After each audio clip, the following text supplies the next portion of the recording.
So if you are looking for a tactic to counter some of these 4-4-2, 71 depth rats, let me show you something that's going to be quite special. We're playing in the 4-3-3-3, as you'll see from the title of the thumbnail, and obviously now that we're looking at this. A couple of things I want to mention straight away. We're going to go through the tactics and the instructions first, because I know that's what most of you care about. But for those of you that really do care about getting most out of the formation and the tactics, I'm going to go through some of the good players to use after this in the roles that need to be. So maybe work rates, we'll go through some of the stats that you need. I might even mention it a little bit just in the tactics and stuff as well. But basically, there'll be more information after, so I'd stick around and watch it all just to get the most out of it. Anyway, let's lock in and talk about this tactic. So we're in the 4-3-3-3, which obviously means that we have the left wing, we have the right wing, we have a centre mid and two CDMs. Very similar to the 4-3-3-4, with that you've got, those three centre mids that sort of pivot in different ways, but you need to have the actual CDM roles to do some of these tactics, and the centre mid and cam thing doesn't really matter because you can shift that around pretty easily. So anyway, let's talk about tactics. This is a very different tactic to what you might have seen before. We aren't going to use 71 depth because I think some people are trying to move away from that now, trying to, find new things that are going to work, because they are probably going to fix this 71 depth and change it a little bit of how effective it is, because so many people are complaining about it. So yeah, what we're going to do is we're going to build something that's a little bit more standard, more basic, a little bit more defensive, a little bit more controlled is what I would say. So we are starting out with a balanced defensive style. We're going 45 width and 30 depth, fast build up forward runs, 50 width, players and boxes, whatever you like, preference-wise, corners, free kicks, etc. is all just preference for me, really, anyway. Couple of things that are maybe not going to be very obvious to you. If we're playing this deep, why aren't we on something like drop back, for example? And also why we're on fast build-up forward runs if we're trying to be a bit more controlled and a bit more, deeper play. So let's talk about it. With the reason we play 30 depth is to bring those players back. We don't want to get caught on the counter-attacks or anything in behind, so we avoid that by playing in this. We don't want to play drop back because we will be too far back and we won't get those forward runs that we really need. Is that covered? Cool. Next, fast build up and forward runs. You can be swayed to use something like direct passing or something like that, but I would say you need fast build up and forward runs just because the game isn't real life. You can play as slow as you like and you can build up slow, but you need those forward runs to be made, otherwise you aren't going to get anywhere. You don't get in just purely off passing realistically in this game. It doesn't happen. You need to have that fast play when you need it. The game will look to make those runs for you. You can play as slow as you like, as deep as you like with this formation and these tactics, but let the game manage that AI runs that you need to make. Or if you really need to do it yourself, you can manually do the runs, so double tapping R1 or RB, whatever it is, and sending in that direction. But you need to have this on, and that's the whole idea. And yeah, like I said, the rest of it's pretty much preference. We like to stay a little bit narrow as well, so we're on 45 width for defensive. So let's go into the instructions.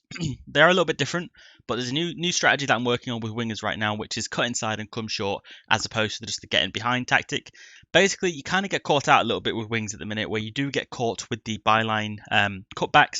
So what I like to do instead is keep my wide players much more controlled in the way that they play. So I like to have them cutting inside rather than going wide. I like to have them coming short rather than going in behind, because you trigger these runs in the game anyway. All these tactics you set go out the window as soon as you start doing those triggering runs or whatever else. It doesn't matter. You need to stay disciplined and use the tactics I have here, and don't use those LB or L1As or L1Xs, whatever.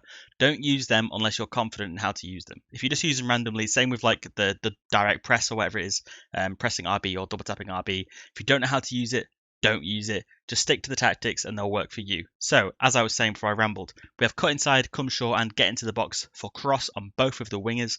The idea is, like I said, bring them inside, get them short, make the runs if you need to make the runs, you know how to do it, and get them into the box for the cross. So, they're always there for the cutbacks, they're always there for the crosses, they're always there for the sweats, whatever you need to be, done.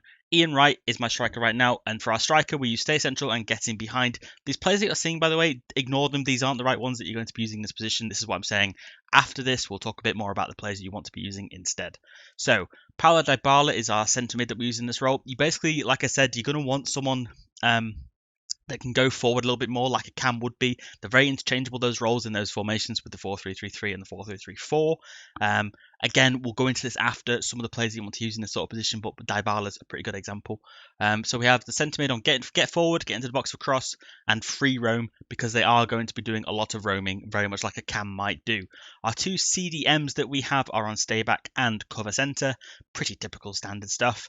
And our left back and right back we have just on stay back while attacking, nothing crazy. Centre back's default, and our keeper we have on comes to crosses and sweeper keeper. Although I'm not sure how I feel about this right now, but we'll use it. So that is the formation, tactics, and instructions all done. Let's talk a bit more about the players that you might want to use in these positions, because it does get a little bit different and a little bit technical, I would say. more so than the typical sort of tactics video might include. So as this team's set up right now, we're in the wrong formation. Let me go ahead and just show you the formation that we are playing, which is the 4-3-3-3. So how would I set up this team? What do I think is the good example to be running here with? So let me just change the people around so we know where we're at. So basically, for your striker, all you need to know about is that they need to have pace. In this formation, they do nothing, but they're going to stay in the middle and just be pacey and just finish the chances. It doesn't matter if they have really high finishing because you're going to get so many chances anyway. And, you know, you're doing the slow build-up. You're going to find yourself in those good positions as well. So don't worry about that too much. Just have a pacey striker. That is all I would say that matters. For your wingers, this is important because they don't need to be super pacey. They just need to be good playmakers. And I said this in the other video for 4-4-1-1. If you haven't seen that, go check that out as well. It's a great tactic. 4-4-1-1, I say that you need wide players that are playmakers in the same way that your central, cam or centre mid in this situation needs to also be a playmaker. They are a playmaker first instead of being a striker. In these 4-3-2-1 or 4-2-3-1s, you find those extra players outside of your striker are meant to be played as second strikers. That's not the case here. They need to be playmakers. That's all that matters about them. High dribbling, high shooting, high passing really matters. Pace is good if you have that. If not, don't stress it too much. Secondly, we'll move on to the centre mid. Like I said, needs to be a playmaker. Pace really isn't as important for him, I would say, although he does free roam in this tactic that I have right now. So it might benefit to have someone with 80 to 85 pace plus, really, in this role. Again, don't worry about it too much. Don't stress it too much if you don't have that. They need to be good at shooting, passing, and dribbling as per usual. Weak foot is helpful. I will get onto work rates and stuff like that in a sec as well, but we'll carry on going through the positions real quick, just like this. The two CDMs, again, they really need to be like big players, just strong defensive and physical players. They need to be coming back. They're not going to do much going forward for you. Maybe a little bit box to box. Maybe they need to be okay at passing, but just in general, they need to be strong CDMs. They don't need to be super rapid. They're going to get a lot of support. I wouldn't worry about it too much. Fullback wise, again, they don't need to be super attacking, realistically. I don't use them as attackers in this formation. I feel like you don't need it going forward in this game. Just have them good defensive, maybe a little bit of height on them, bit of strength, just body them up a little bit, and good passing, stuff like that is useful. Just again, just pick the players that you know are going to be good in those positions. João Cancelo, Theo Hernandez, players like that. Golden for it. That's all you need to worry about. Centre backs, pretty bog standard. You know what centre backs you need. They just need to be good centre backs, big, strong players. You can switch it up and have one that's bigger and one that's smaller, maybe a bit more of a ball winner. Intercept plus, anticipate plus, things like that. Basically, what you want to use, and your keeper is whoever you want to use. Work rate wise, basically, I would say that all that matters is that your CDMs just have a high defensive. It doesn't matter if they're high, medium high, low high, whatever it may be. Your centre mid needs to be high attacking it in some variation, whether that's high, medium, high, low. I would say that's about what you want from him. You want it to be going forward aggressively when he needs to. And for your wide players, it doesn't matter as much. I would be pretty happy with a medium, something like that, or a high medium.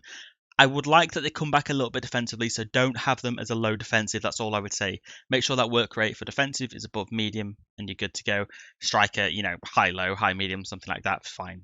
Or high. It really doesn't matter that much with them. And your fullbacks are a tricky one. I would say high is probably the ideal because you do want them to be a bit effective both ways. If it's medium high, if it's something like that, it's okay. Stick with that. That's fine. You probably understand how work rates really work in this game. The only thing I would say, like it's important, is to have a high defensive for these. Make sure that you send, make, and get forward as well with a high attacking. They're probably the main ones that matter, just those sort of pivots. And so, yeah, just make sure you've got a pacey striker. Make sure you've got playmakers where you need to have them in the centre mid, left wing, right wing. Two CDMs, super defensive. Your fullbacks can be really defensive and strong. And that's about what you really need for this formation and these tactics to work. It isn't super orthodox, I'll be honest. It's not what a lot of people would say is worth trying out. I, on the other hand, would say it is worth trying out, just in case as well, if 71 depth gets nerfed horrendously, this might be something really good to go to. Just playing super defensive, super boxy, controlling the midfield at the end of the day. I know it says here that you don't control it, but you really do. You've got 3 players playing midfield, you've got 2 wingers cutting in and playing together. Your fullbacks are staying back. You've got 2 centre backs. There's plenty of people there just to come and push up that midfield a little bit when they need to, and drop all the way back to be that defensive rock that they are. So these are the tactics I would recommend trying out. I've got a bunch of others to try as well. I've got 4-3-3s probably coming out pretty soon as well in different variations, more attacking wise. I've got 4-4-1-1s, 4-2-3-1s. Let me know what else you want to see. I've got loads of ideas. I've got loads of things that I've tested and thought were really good. And I might try this out for the weekend league now as well. It's worked pretty okay in other modes, but we'll see how it does in champs. Let me know what you think of the video down below, and I'll catch you guys in the next one.